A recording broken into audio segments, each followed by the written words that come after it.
Hi, it's Matthew. I'm from Ferndale. We're a pet travel company. We've been running for 30 years. So I'm a veterinarian. I've been a veterinarian.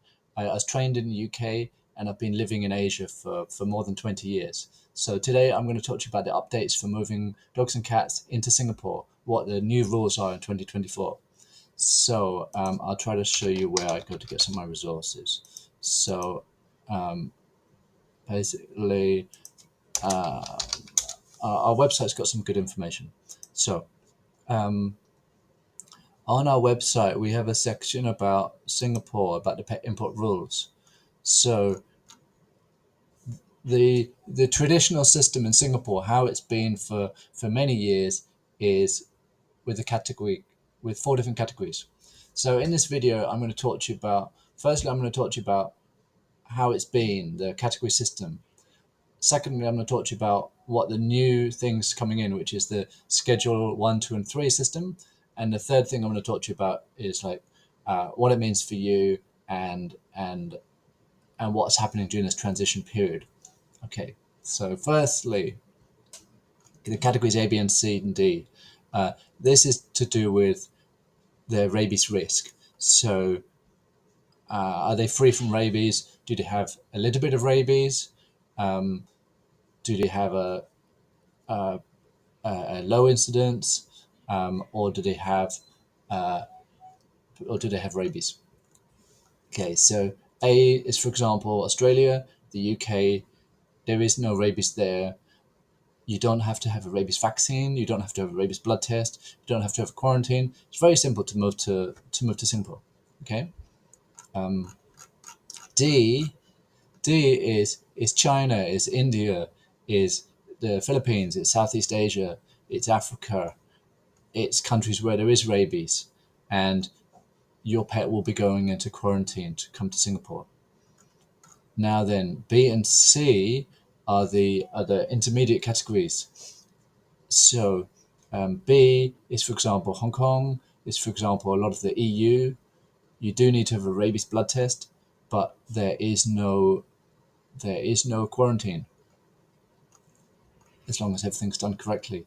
And category C is how do they word it? Okay, they said low incidence of rabies. Okay, so category C, there you do need to have a rabies blood test, but the quarantine depends on how many shots you've had of the rabies injection. If you've had 2 shots and they're done at the right time, you only need to quarantine for 10 days. If you've had 1 shot, you need to quarantine for 30 days. And actually, the AVS is being quite flexible on USA and Canada being able to have home quarantine if it's all scheduled in advance.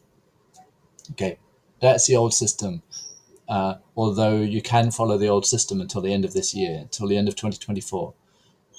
From January 2025, you cannot.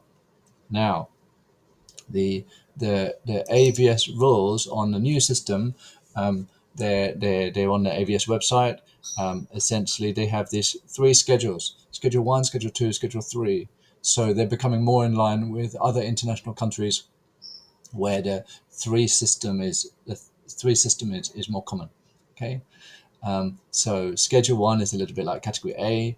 It's the rabies-free countries. Schedule 3 is a little bit like Category D. It's where there is rabies. And then they've squeezed all of the other countries from Category B and C, mostly, into Schedule 2.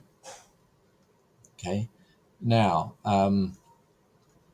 so the good things, bad things. Okay, if we go back to the Ferndale site and we go to the news section, okay, we've written a an explanation. Okay, so the key thing is for these Schedule 2 countries.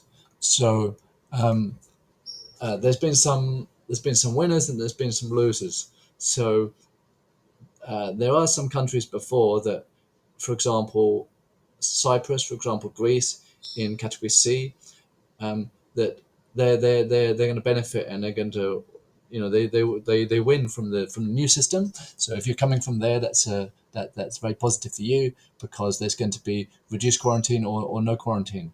But there are some countries, for example, Hong Kong, where if you're coming from Hong Kong to Singapore, it's a little bit worse because you have to follow the rules for Schedule 2.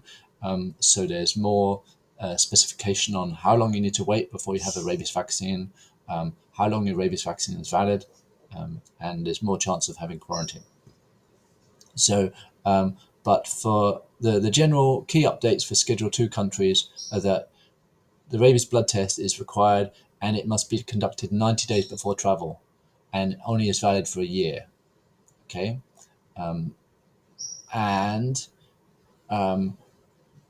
home quarantine is required if you're not traveling with the pet within 5 days of the travel, or if you've only owned your pet for less than 6 months.